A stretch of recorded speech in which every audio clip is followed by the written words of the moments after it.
A longtime friend of Nelson Mandela told a South African newspaper today that it's time to let him go. Andrew Mlangeni, who was imprisoned with Mandela on Robben Island, wished him a speedy recovery, but also called on his family to release him spiritually. As the former president remains in hospital with a recurring lung infection, there's been no further update on his health since it was confirmed yesterday that he was in a serious but stable condition. Well, Deborah Patter joins us now from Pretoria. What's the latest on his condition? Well, you said it, there has been no further updates, and this has been now well over 36 hours.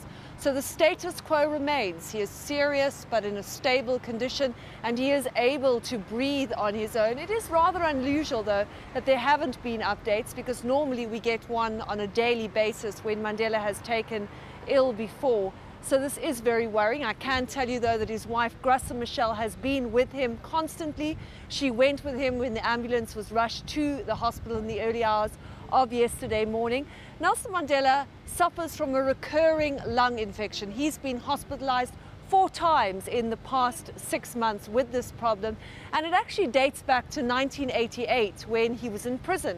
And he was first diagnosed with tuberculosis. Then he was rushed to hospital once again, and more than 8 cups of fluid was removed from his lungs. So this is something he's had to battle for a long time. It keeps on recurring, and obviously with his advanced age, it has become an increasingly problematic medical issue. Can you tell us about these reports of tension within the family, and also just explain this appeal culturally on them to let him go? Seen members of his family arrive here, his daughter Makaziwe and 2 of his grandchildren. They hit the headlines a couple of weeks ago. 2 of Nelson Mandela's children are suing Mandela for control of his trust, 2 of his trusts which control his money, and we're talking about a lot of money, millions. They say it should rest with the family. What the trustees are saying is that it should actually rest with them. And it's interesting that it's coming at a time that Nelson Mandela's voice is fading. He can't really speak for himself because of his health, and we understand from that his household, in fact, keeps newspapers away so he doesn't get to hear of the bitter feud over his millions.